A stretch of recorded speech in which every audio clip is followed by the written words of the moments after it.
Hello everyone, स्वागत है आपका हमारे प्यारे से चैनल बहन्स पढ़ाई में। आज हम करेंगे अपना चैप्टर रिसोर्सेज एंड डेवलपमेंट का। और ये जो नोट्स है ये मैंने लिए हैं इनोवेटिव ज्ञान वेबसाइट से, जिनकी लिंक आपको डिस्क्रिप्शन बॉक्स में मिल जाएगी। ठीक है। अच्छा, तो ये चैप्टर का जो नेम है रिसोर्स और डेवलपमेंट, इसका पहले ना मतलब समझ लेते हैं ताकि हमें एक ना ओवरऑल आइडिया हो जाए कि इस पूरे चैप्टर में हमें बताया किस बारे में जाएगा। रिसोर्स का मतलब होता है हिंदी में बोले तो साधन, है ना। साधन क्या होता है, जैसे मान लो मुझे भूख लगी है, मैंने एक एप्पल खा लिया, सेब खा लिया, तो सेब क्या है, साधन है जिसने मेरी जरूरत को पूरा किया, है ना।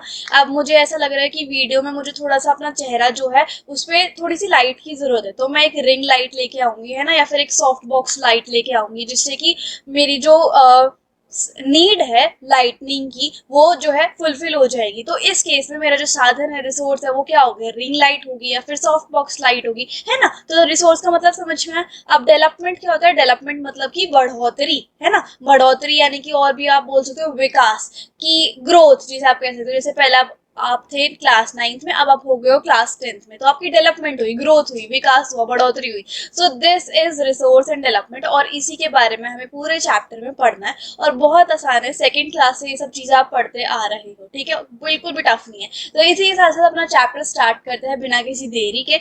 इंस्टाग्राम पे फॉलो कर लेना, अगर आपको कोई भी डाउट है तो फॉलो करके डीएम कर सकते हो आप, और टेलीग्राम पे फॉलो कर लेना फॉर द नोट्स, ठीक है। तो इस तरीके से हम स्टार्ट करेंगे अपना चैप्टर को। तो अब स्टार्ट करेंगे रिसोर्स का क्या मतलब होता है। जैसे मैंने आपको ऑलरेडी बता दिया, रिसोर्स मतलब कि साधन। हमारे पर्यावरण में या फिर एनवायरनमेंट में जितनी भी ऐसी चीजें हैं जिनकी वजह से हमारी जरूरत पूरी होती है, उस चीज को हम रिसोर्स कहते हैं। मान लो आप क्लास 10th में आ गए, 10th के बोर्ड्स आपको पास करने के लिए किस चीज की जरूरत पड़ेगी, एनसीईआरटी बुक्स की पड़ेगी ना। तो एनसीईआरटी बुक्स आपके क्या हो गए, रिसोर्स हो गए, है ना। अब ये जो रिसोर्स है या फिर ये जो साधन है, ये टेक्नोलॉजिकली एक्सेसिबल भी होना चाहिए, मतलब टेक्नोलॉजी इनके साथ लिंक्ड हो जाए। ये महंगे भी ज्यादा नहीं होना चाहिए, मतलब इकोनॉमिकली फीजेबल भी हो कि हम इनको अफोर्ड कर सके, और कल्चर जितने भी है वो इस चीज को एक्सेप्ट कर सके, है ना। तो रिसोर्स ऐसा होना चाहिए। अब टाइप्स ऑफ रिसोर्सेज देख लेते हैं। देखो, ओरिजिन के हिसाब से दो रिसोर्स है, बायोटिक, ए बायोटिक, है ना। एग्जॉस्टिबिलिटी के हिसाब से भी दो रिसोर्स है, रेन्यूएबल, नॉन रेन्यूएबल, ये भी हम बचपन से पढ़ते आ रहे हैं। ओनरशिप के हिसाब से चार रिसोर्स है, individual, community owned, national, international. और स्टेटस ऑफ डेवलपमेंट के हिसाब से भी चार टाइप के रिसोर्सेज है, पोटेंशियल, डेवलप्ड, स्टॉक और रिजर्व्स। ये थोड़ा सा याद करना पड़ेगा।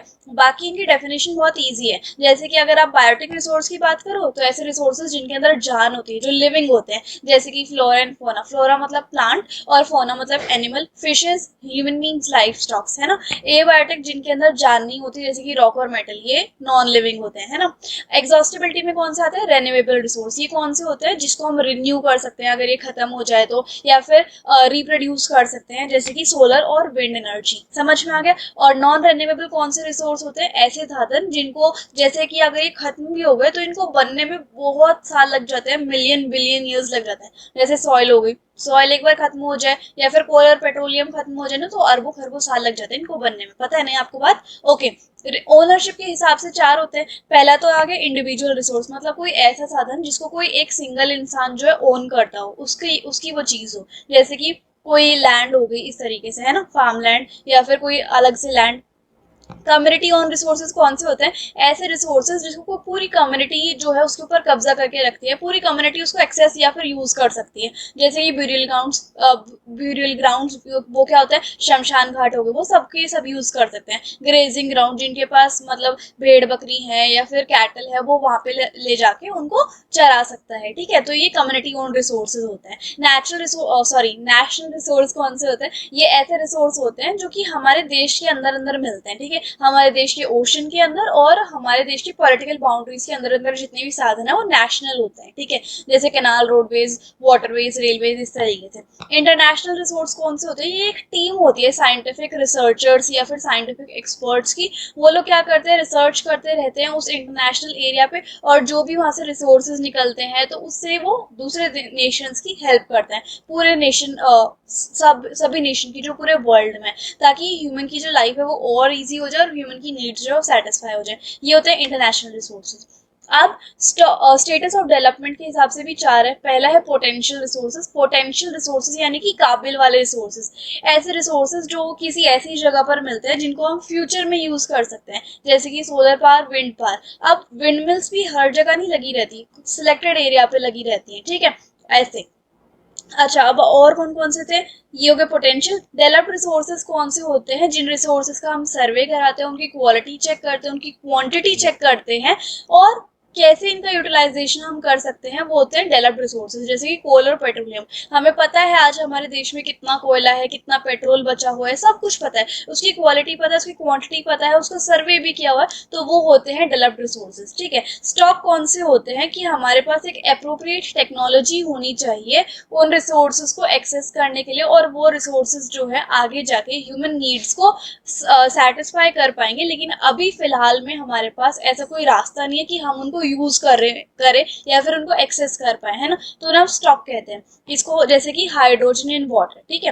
अब रिजर्व क्या होता है? ये भी स्टॉक का ही पार्ट है, एक छोटा सा पार्ट है। इसको हम यूज कर सकते हैं अपनी टेक्निकल नो हाउ तरीके से, मतलब हमारे पास अभी टेक्नोलॉजी है और उसको हम यूज में कर ला सकते हैं, बट अभी उसका यूज जो वो स्टार्ट नहीं हुआ है, जैसे कि रिवर वाटर का। ठीक है। हमारे पास कुछ टेक्निक्स हैं आज भी जिसकी वजह से हम रिवर वाटर को यूज कर सकते हैं, बट अभी तक उसका यूज स्टार्ट नहीं हुआ है ना। तो ये होता है रिजर्व। ओके। अच्छा, ये तो हो गया आपका कि रिसोर्स क्या होते हैं, इसके क्या टाइप्स होते हैं। लेकिन अब हम बात करें कि डेवलपमेंट ऑफ रिसोर्सेज, मतलब ये जो साधन है इनका बढ़ोतरी कैसे होती है, इनका विकास कैसे होता है ना। अब ये जो साधन है ये हमारे लिए, हमारे सर्वाइवल के लिए, हमारे जीवित रहने के लिए बहुत ज्यादा इंपॉर्टेंट है, हमारी लाइफ की क्वालिटी बढ़ाने के लिए बहुत ज्यादा इंपॉर्टेंट है। इनके बिना हम जी नहीं पाएंगे। आप खुद बताओ, आप हवा के बिना जी सकते हो? नहीं। सांस कैसे लोगे? आप खुद बताओ, आप पानी के बिना रह लोगे? नहीं रह सकते, है ना। सो इसलिए रिसोर्सेज जो है वो हमारी जिंदगी के लिए बहुत ज्यादा जरूरी है, लेकिन अगर हम इनका ओवर यूटिलाइजेशन करें तो वो भी बेकार है। जैसे कि अभी क्या होता है, बहुत सारे बच्चे मैंने देखे हैं ऐसे, लाइक जो वॉशरूम में जाते हैं तो, या फिर वॉश बेसिन के पास जाते हैं, वो ऐसे हैंड सैनिटाइजर तो यूज करते ही करते हैं, लेकिन हैंड सैनिटाइजर के साथ साथ जब वो ऐसे से करते हैं ना तो खुली टैप रहती है, तो जिससे क्या होता है, वाटर का एक्सप्लॉयटेशन हो रहा होता है। क्या पता जितना वाटर आपने उस टाइम पे वेस्ट किया वो वाटर कहीं और यूजफुल जगह काम आ जाता है ना।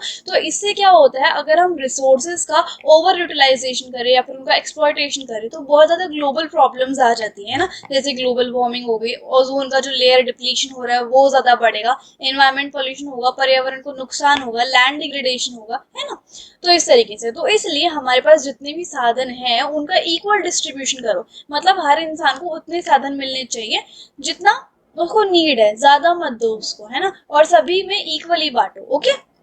देयरफॉर इसलिए बहुत ज्यादा इंपॉर्टेंट है, ताकि हम रिसोर्सेज को एकदम इक्वल तरीके से बांटे, ताकि सबकी जो क्वालिटी ऑफ लाइफ है वो बैलेंस रहे और सभी में शांति बनी रहे कि इसको ज्यादा मिल गया हमें क्यों कम मिला, इस तरीके से ना हो। ठीक है। तो इससे ये सब चीज कैसे हो पाएंगी कि हम रिसोर्सेज को इक्वल तरीके से बांटे, वो होगा सस्टेनेबल डेवलपमेंट की वजह से। अब ये सस्टेनेबल डेवलपमेंट और रिसोर्स प्लानिंग की वजह से, अब सस्टेनेबल डेवलपमेंट क्या होता है ये भी हम बचपन से पढ़ के आते हैं कि बढ़ोतरी करो, डेवलपमेंट करो, लेकिन इस तरीके से करो कि एक तो हमारे पर्यावरण को कोई नुकसान ना पहुंचे, इन्वायरमेंट को नुकसान ना पहुंचे, साथ ही साथ हमारी आज की जितनी भी नीड्स है, प्रेजेंट नीड्स जो है वो तो फुलफिल हो ही जाए, बट फ्यूचर की नीड्स के लिए भी उस रिसोर्स को बचा के रखो, उसको खत्म मत करो फ्यूचर जनरेशन के लिए। ये होता है सस्टेनेबल डेवलपमेंट, है ना। तो सस्टेनेबल डेवलपमेंट को पाने के लिए, इसका सपना पूरा करने के लिए रियो डे जेनेरियो समिट हुआ था 1992 में। ये एक तरीके की मीटिंग थी। अब क्या हुआ, इंटरनेशनल अर्थ समिट, ये एक इंटरनेशनल लेवल पे अर्थ के लिए मीटिंग हुई थी 1992 में। ठीक है। और सिटी है एक ब्राजील में जिसका नाम है रियो डी जेनेरियो, वहां पे मीटिंग हुई थी, क्योंकि उस टाइम पे 1992 में बहुत ज्यादा इन्वायरमेंटल प्रॉब्लम्स हो रही थी, जैसे कि ओजोन लेयर डिप्लीशन और ग्लोबल वार्मिंग जैसी कंडीशन, है ना, क्लाइमेटिक चेंज, ये सब चीजें। तो इन सब चीजों का फैसला करने के लिए रियो डी जेनेरियो में पहली मीटिंग हुई थी अर्थ के रिलेटेड, और वहां पे 100 कंट्रीज के जो प्रेसिडेंट्स थे या फिर वीआईपी से, उन्होंने इस डिक्लेरेशन पे साइन किया था कि हमारा जो ग्लोबल क्लाइमेट चेंज हो रहा है पूरी धरती का, और बायोलॉजिकल डाइवर्सिटी के ऊपर उन्होंने साइन किया था, और कुछ ग्लोबल फॉरेस्ट प्रिंसिपल्स को उन्होंने अडॉप्ट किया था, और एजेंडा 21 भी बनाया था। अब एजेंडा 21 भी एक डिक्लेरेशन है, एक तरीके का एग्रीमेंट है जो कि साइन किया गया था एट कहां पर, यूनाइटेड नेशन कॉन्फ्रेंस हुई थी on environment environment and development UNCED 1992 में ही, मतलब उस मीटिंग का नाम UNCED था जो कि रियो डी जेनेरियो ब्राजील में हुई थी, ठीक है। और ये एजेंडा 21 एक डिक्लेरेशन था, एक एग्रीमेंट था जो कि किसके ऊपर बेस्ड था कि हमारे जो पर्यावरण में जितना भी डैमेज हो रहा है, जो भी पॉवर्टी है, मतलब जो गरीबी है, इतनी जो महामारियां फैल रही हैं, इन सब चीजों को हम हराएंगे, इन सब चीजों पे हम काम करेंगे ग्लोबल कोऑपरेशन की वजह से, मतलब सब मिलके, सारे देश मिलके, है ना। ये इस चीज को भी एम कर रहा है कि एजेंडा 21 को अगर हमें फुलफिल करना है तो हमें लोकल पार्ट जो है ना हमारी कंट्री के, वहां पर भी अवेयरनेस फैलाने की जरूरत है ना। तो एक लोकल एजेंडा 21 भी होता है जिसमें क्या होता है, कंट्री की जितनी भी लोकल पार्ट्स है ना वहां पर भी अवेयरनेस फैलाई जाती है, क्योंकि लोकल लेवल अच्छा होगा तो फिर स्टेट लेवल अच्छा होगा, स्टेट लेवल अच्छा होगा तो फिर नेशनल लेवल अच्छा ऑटोमेटिकली हो जाएगा, है ना। सो इसलिए एजेंडा 21 इस चीज के ऊपर फोकस करता है लोकली। अब हम आते हैं कि रिसोर्स प्लानिंग क्या होती है। तो मैंने अभी आपको बताया कि हम जो ये वाला सिस्टम है डेवलपमेंट ऑफ रिसोर्सेज का, कि हमें रिसोर्सेज को इक्वल तरीके से बांटना चाहिए, उसका ओवर एक्सप्लॉयटेशन नहीं करना चाहिए, है ना, या फिर एक्सप्लॉयटेशन नहीं करना चाहिए। तो ये डेवलपमेंट ऑफ रिसोर्सेज कैसे फुलफिल होगा, तो सस्टेनेबल डेवलपमेंट की वजह से, जो कि हमने अभी पढ़ लिया, और एक होगा रिसोर्स प्लानिंग की वजह से। अब रिसोर्स प्लानिंग क्या होती है, ध्यान से सुनो। प्लानिंग बहुत जरूरी होती है किसी भी चीज के लिए, है ना। कुछ भी हमें स्टार्ट करना होता है तो उसके लिए प्लानिंग बहुत जरूरी होती है। अब रिसोर्सेज को हम जुडिशियस तरीके से, मतलब इतने अच्छे तरीके से कैसे यूज कर सकते हैं, प्लानिंग की वजह से, ठीक है। रिसोर्स प्लानिंग हमारे इंडिया के लिए बहुत ज्यादा जरूरी है, सस्टेनेबल डेवलपमेंट के लिए भी बहुत ज्यादा जरूरी है। और क्या होता है, जैसे इंडिया में कुछ ऐसे रीजन है जहाँ पर तो बहुत सारे बढ़िया बढ़िया रिसोर्सेज मिलेंगे, और अगर कोई भी एक रीजन बहुत अच्छे अच्छे रिसोर्सेज रखता है, लेकिन वही रीजन कुछ रिसोर्सेज में मात भी खाता है ना, कि कुछ इतनी अच्छी चीजें मिल रही है और किसी भी चीज में कमी भी है उस रीजन में, है ना। कुछ रीजन ऐसे भी है जहाँ पर तो बहुत भर भर के रिसोर्सेज मिलेंगे, और कुछ रीजन, कुछ जगह ऐसी भी है जहाँ पर रिसोर्सेज ही नहीं होंगे, जैसे कि झारखंड और मध्य प्रदेश, ठीक है। तो इंडिया में हम रिसोर्स प्लानिंग कैसे कर सकते हैं। रिसोर्स प्लानिंग मतलब क्या होता है कि रिसोर्सेज को हम किस तरीके से यूज करें कि उनका ओवर एक्सप्लॉयटेशन ना हो या फिर एक्सप्लॉयटेशन ना हो, और साथ ही साथ कैसे हम उसको इक्वली डिस्ट्रीब्यूट करें, कैसे हम सस्टेनेबल डेवलपमेंट को हासिल करें, ये होता है रिसोर्स प्लानिंग। तो उसके 3 स्टेजेस हैं इंडिया में। सबसे पहले तो स्टेज है कि हम जितना भी हमारे पास रिसोर्स है उस चीज को हम आइडेंटिफाई करें कि हमारे पास ऐसे ऐसे रिसोर्सेज है और इतनी मात्रा में हमारे पास वो रिसोर्सेज है पूरी कंट्री में। जैसे झारखंड में कौन से रिसोर्सेज है, राजस्थान में कौन से रिसोर्सेज है ना, ये सब कौन कौन से रिसोर्सेज है, कैसे कैसे रिसोर्सेज है, कितनी मात्रा में, कितनी क्वांटिटी में ये प्रेजेंट है ना, पूरा सर्वे कर लेना है। ओके, उसके बाद हमें एक प्लानिंग स्ट्रक्चर बनाना है, ठीक है। ये सब जान लेने के बाद हमें एक प्लानिंग स्ट्रक्चर बना लेना है, एक टेक्नोलॉजी डिसाइड कर लेनी है कि हमें अगर ये रिसोर्सेज चाहिए तो हम किस टेक्नोलॉजी से इनको निकालेंगे, स्किल्स चाहिए, और एक इंस्टीट्यूशन सेटअप करना चाहिए कि इस रिसोर्सेज को हम इतने ही लेवल तक यूज कर सकते हैं और इतने ही लेवल तक हम लोगों में बांट सकते हैं। तो उसके लिए एक इंस्टीट्यूट या फिर एक ऑर्गेनाइजेशन सेटअप होनी चाहिए। तो ऐसे से रिसोर्स प्लानिंग होगी। और जो रिसोर्स डेवलपमेंट प्लान है उसको नेशनल डेवलपमेंट प्लान के साथ, जो पूरे देश का नेशनल डेवलपमेंट प्लान है उसके साथ इक्वेट करते रहना, मेजर करते रहना, मैच करते रहना कि दोनों सही तरीके से पैरेलल चल रहे हैं या फिर नहीं चल रहे, है ना। तो इंडिया ने हमेशा से, मतलब इंडिपेंडेंस के बाद से, जैसे फर्स्ट 5 ईयर प्लान स्टार्ट हो गए थे, तो इंडिपेंडेंस जैसे हमें 1947 में मिली थी, तो उसके बाद से इंडिया ने इकोनॉमी डेवलप करने के लिए 5 ईयर का प्लान बना लिया था कि इन 5 सालों में ये अचीव करेंगे, फिर अगले 5 साल प्लान बनाएंगे, फिर उससे अगले 5 साल प्लान बनाएंगे, और उनको हम अचीव करते चले जाएंगे। तो जब पहले 5 ईयर प्लान बने ना आफ्टर द इंडिपेंडेंस, तो उसमें इंडिया ने बहुत सारे एफर्ट्स किए थे ताकि वो रिसोर्स प्लानिंग अच्छे से कर सके और सस्टेनेबल डेवलपमेंट भी कर सके। अर्थ समिट में भी हम इंडिया वाले गए थे उस डिक्लेरेशन को साइन करने के लिए। तो बहुत सारे एफर्ट्स किए हैं ताकि हम अपने साधनों को बचा सके और जितनी जरूरत है उतना यूज करें, उनका वेस्टेज ना करें, इस तरीके से। अब हम बात करेंगे रिसोर्स एंड कॉलोनाइजेशन की, ठीक है। कॉलोनाइजेशन का क्या मतलब होता है कि जब ब्रिटिशर्स का राज था, ठीक है, तो ब्रिटिशर्स तभी आते थे जब उन्हें किसी भी देश में फायदा दिखता था कि मतलब यहाँ पर तो भर भर के सोना चांदी हीरे जवाहरात हैं और बहुत सारे चीजें भी यहाँ पर हमें काम की मिल जाएंगी, तो वहां पर कब्जा कर लो, ठीक है। तो इंडिया में बहुत सारी ऐसे ऐसे रिसोर्सेज थे, तो दैट्स वाई कॉलोनीज या फिर जो ब्रिटिशर्स थे वो आए थे, है ना।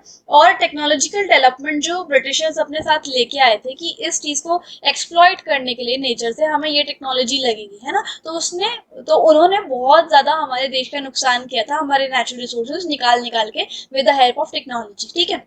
इंडिया ने जब कोलोनाइजेशन को एक्सपीरियंस किया था, तो उन्होंने देखा कि जो टेक्नोलॉजी की जो रिसोर्सेज जितने हमारे पास अवेलेबल है, as well as technology, as well as human beings का स्किल होना बहुत ज़्यादा इंपॉर्टेंट है, ताकि हम अच्छे तरीके से विकास कर पाए या फिर प्रॉपर डेवलपमेंट हो। ओके, अब बात आती है कि हम इन रिसोर्सेज को बचाएंगे कैसे, इनको सेव कैसे करेंगे। तो आपको तो पता ही है कि रिसोर्सेज हमारे लिए बहुत ज़्यादा इंपॉर्टेंट है ना, इनके बिना हम जी नहीं सकते। और अगर हमें जैसे कई लोग तो ऐसे होते हैं जो बहुत ज्यादा ही रिसोर्सेज को यूज कर लेते हैं, और कुछ लोग ऐसे होते हैं जिनको उसका एक बूंद भी नहीं मिलता है ना, इतना सा भी पोर्शन नहीं मिलता उन रिसोर्सेज का या फिर उन साधनों का, ठीक है। तो उन सब चीजों को हम कैसे टैकल करें कि सभी इंसानों को एक मात्रा में रिसोर्सेज मिल जाए, ठीक है।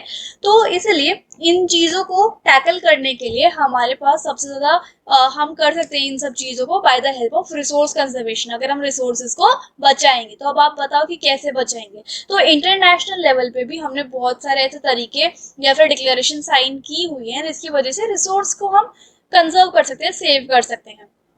जैसे कि 1968 में क्लब ऑफ रोम में एक मीटिंग हुई थी रिसोर्स को बचाने के लिए, ठीक है। और ब्रुटलैंड कमीशन रिपोर्ट को भी साइन किया गया था। ये सब एक ही चीज है कि कैसे रिसोर्सेज को सेव किया जाए, कंजर्व किया जाए, सस्टेनेबल डेवलपमेंट कैसे हो, रिसोर्स प्लानिंग कैसे हो, पॉवर्टी कैसे हटाई जाए, ये सब चीजें मतलब एक ही तरीके से साइन की गई थी।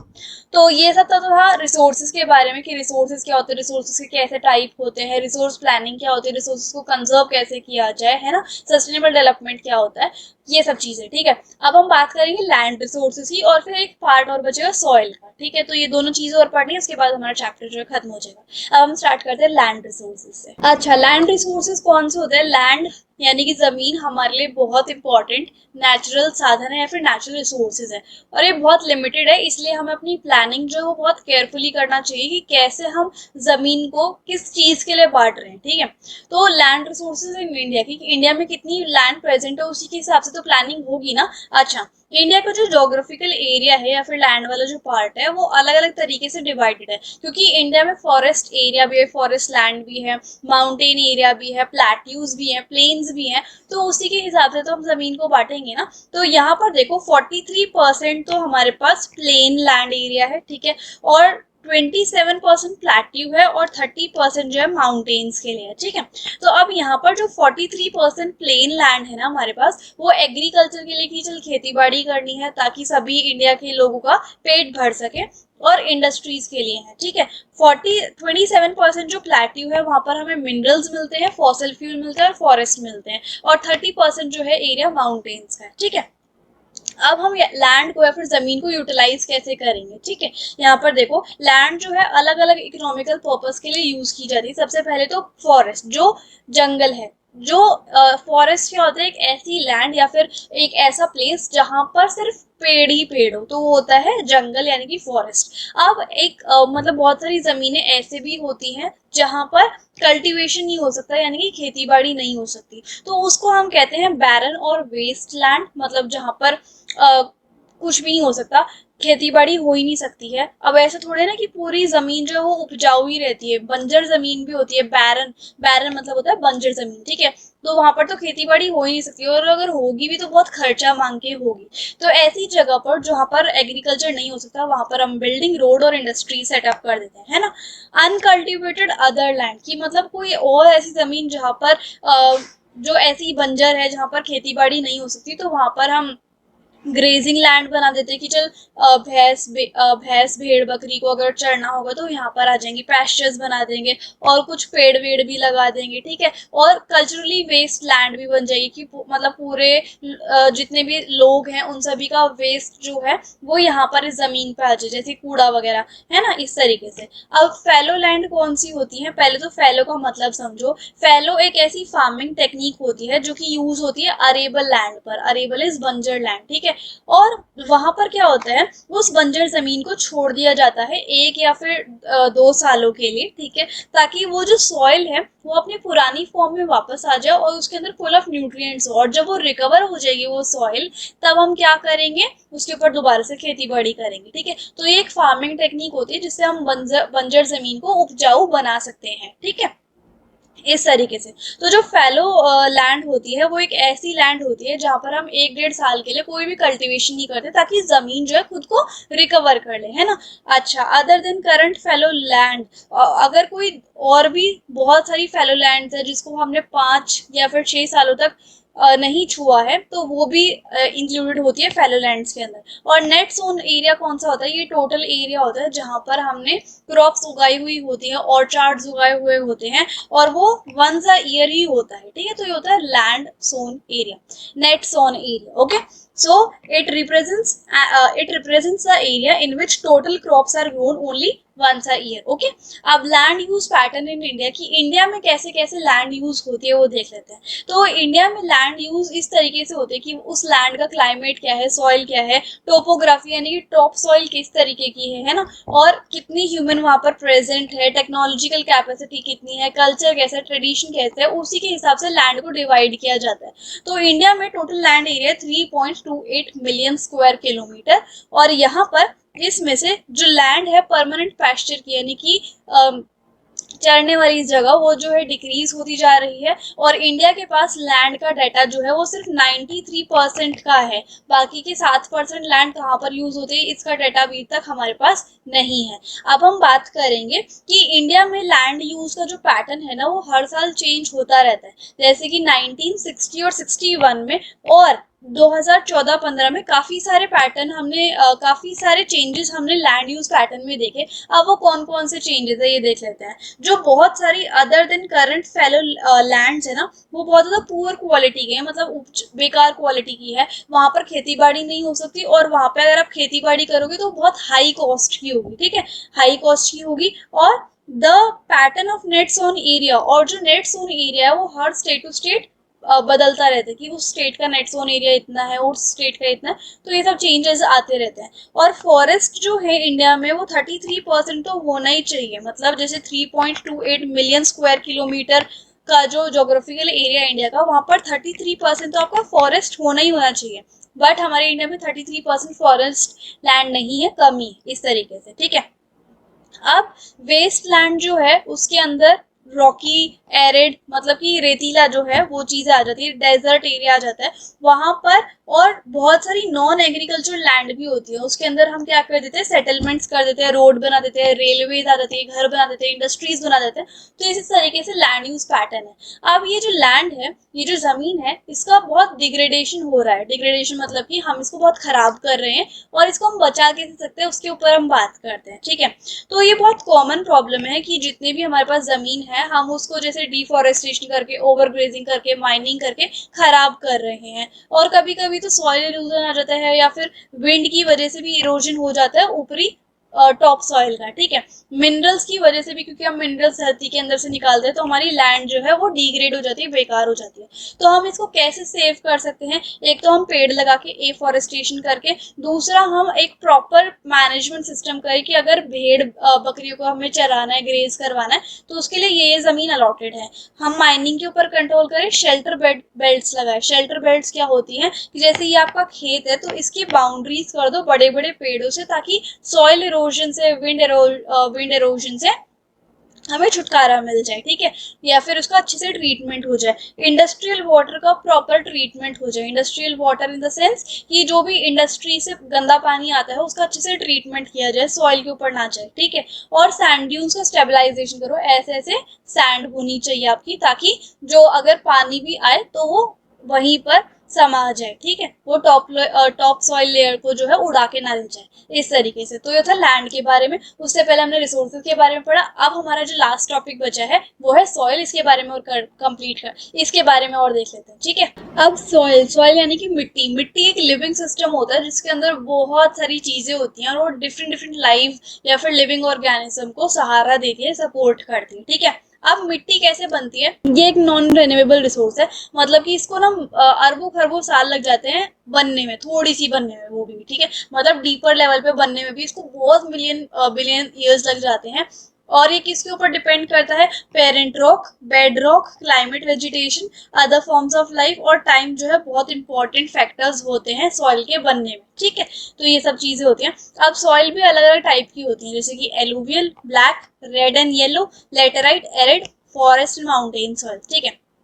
एलुवियल सॉइल ना इंडिया में बहुत ज्यादा लेवल पे पाई जाती है, और ये 3 रिवर्स एलुवियल सॉइल अपने साथ लेके आती है। एक हिमालयन रिवर सिस्टम जो होता है उसमें से 3 रिवर्स इसको लेके आती है एलुवियल सॉइल को। पहले the Indus, the Ganga and the Brahmaputra, ठीक है। ये एलुवियल सॉइल लेके आती है अपने साथ, और इसके अंदर पोटैश, फॉस्फोरिक एसिड और लाइम पाया जाता है, ठीक है। ये मैंने मार्क कर दिया। और ये कैसी होती है, सैंडी होती है, थोड़ी सी रेतीली, इसके अंदर कंकड़ होता है। नहीं, ये रेतीली नहीं होती, इसके अंदर बहुत ज्यादा सिल्ट होती है, मतलब कंकड़ वंकड़ पाए जाते हैं। क्लेई होती है, मतलब कि क्ले जैसे टेक्सचर की होती है। और ये 2 पार्ट में डिवाइडेड है, खादर और भंगर में। अब इसके बारे में मैंने लिखा हुआ है, भंगर जो है ओल्ड एलुवियल सॉइल होती है, जो पहले पाई जाती थी। ये रिवर बेसिन से, मतलब कि जहाँ पर रिवर होती है उससे दूर पाई जाती थी, और ये लेस फर्टाइल होती थी, मतलब इतनी उपजाऊ नहीं होती थी, और इसके अंदर हम एग्रीकल्चर नहीं कर सकते थे। रही बात यहाँ पर खादर की, तो ये न्यू टाइप की एलुवियल सॉइल होती है, रिवर बेसिन के पास मिलती है,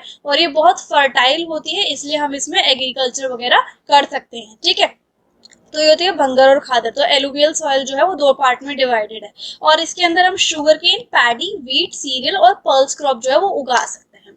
बात करते हैं ब्लैक सॉइल की, तो इसके बारे में हम थोड़ा थोड़ा बचपन से ही जानते हैं कि इसके अंदर ब्लैक सॉइल के अंदर हम क्या कर सकते हैं, कॉटन को उगा सकते हैं। इसको हम ब्लैक कॉटन सॉइल और रीगर सॉइल इसीलिए बोलते हैं, ठीक है।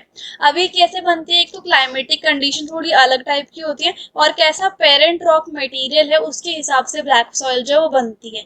अब ये डकन ट्रैप में फाउंड होती है। डकन ट्रैप इंडिया का कौन सा पार्ट होता है, इंडिया का जो वेस्ट वाला पार्ट होता है, जैसे कि ये नॉर्थ है, ये साउथ है, ये वेस्ट है और ये ईस्ट है ना। तो वेस्ट वाला पार्ट और सेंटर वाला पार्ट, मतलब कि ये गुजरात, राजस्थान, मध्य प्रदेश वाला इलाका, ठीक है। और इस पार्ट में हमें ब्लैक सॉइल देखने को मिलती है, और ये लावा फ्लो से बनती है, ठीक है। रिच इन सॉइल न्यूट्रिएंट्स, जैसे कि सॉइल में जितने भी न्यूट्रिएंट्स है, जैसे कि कैल्शियम कार्बोनेट, मैग्नीशियम, पोटैश और लाइम, ये सब चीजें इसके अंदर पाई जाती हैं, ठीक है। और देखो, ये महाराष्ट्र, सौराष्ट्र, मलवा, मध्य प्रदेश और छत्तीसगढ़ जैसे इलाकों में पाई जाती है। तो कुछ कुछ पॉइंट्स हमें याद करने पड़ेंगे।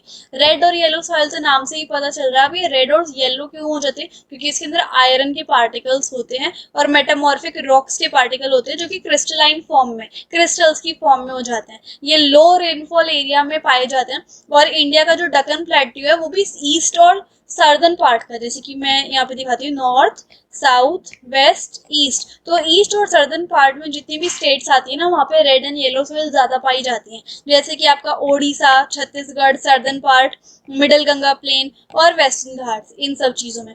लेटराइट सॉइल जो है वो ईट होती है, मतलब ब्रिक जैसे उसकी सॉइल होती है, ठीक है। और ये ट्रॉपिकल और सब ट्रॉपिकल क्लाइमेट में, मतलब कि ड्राई सीजन में, गर्मी में ज्यादा हमें मिलती है। और Western Ghat of Maharashtra, Odisha, West Bengal और नॉर्थ ईस्ट के रीजन्स में हमें ये लेटराइट सॉइल मिलती है। बात करेंगे एरिड सॉइल की, तो ये मिलती है हमें ये सॉल्टी नहीं, ये होती है रेतीली फॉर्म की, जैसे कि डेजर्ट एरिया में, राजस्थान जैसे एरिया में मिलती है। और सेलाइन मतलब सॉल्टी भी होती है, ठीक है। ड्राई एरिया में मिलती है, और इसके अंदर सॉल्ट पाया जाता है इवेपोरेशन जब हो जाती है तो, है ना।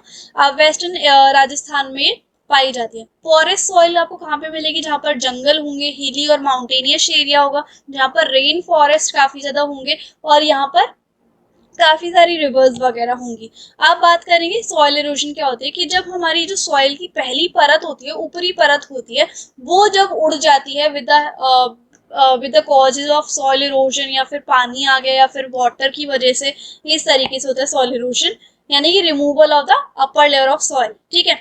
अच्छा, सॉइल इरोजन किस वजह से होता है, तो डिफॉरेस्टेशन, ज्यादा चर लिया जानवरों ने, construction and mining, natural forces जैसे कि विंड, ग्लेशियर, वाटर, अगर हम प्लोइंग यानी कि हल अच्छे से ना चलाए, या फिर विंड की वजह से लूज सॉइल हो गई इस वजह से, है ना। अब कैसे हम बचा सकते हैं इसको, एक तो हम प्लोइंग अच्छे से करें, मतलब हल अच्छे से चलाएं, कुछ ऐसे स्लोप्स बना दें ऐसे ऐसे करके, ठीक है, और स्ट्रिप्स बना दें इस तरीके से, और फिर क्रॉप्स उगाएं स्ट्रिप्स के ऊपर इस तरीके से, है ना। अच्छा, बहुत सारे पेड़ लगा दें ऐसे बाउंड्रीज में, खेत में, इस तरीके से। वो एफॉरेस्टेशन यानी कि ज्यादा से ज्यादा हम पेड़ उगाएं, और कंट्रोल्ड करें ग्रेजिंग को। ग्रेजिंग कंट्रोल करना मतलब कि कंट्रोल तरीके से चरे जो कैटल्स हैं, इस तरीके से, है ना। तो अब हमारा जाके चैप्टर जो है कंप्लीट हो चुका है, एंड आई होप आपको मेरे समझाने का तरीका काफी अच्छा लगा होगा। अगर आपको कोई भी डाउट है तो मुझे आप इंस्टाग्राम पे फॉलो करके डीएम कर सकते हो। I will reply as soon as possible. Telegram पर आपको सारे स्टडी मटेरियल मिल जाएगा। So if you like the video and the explanation then please like share comment and subscribe the channel. Thank you so much.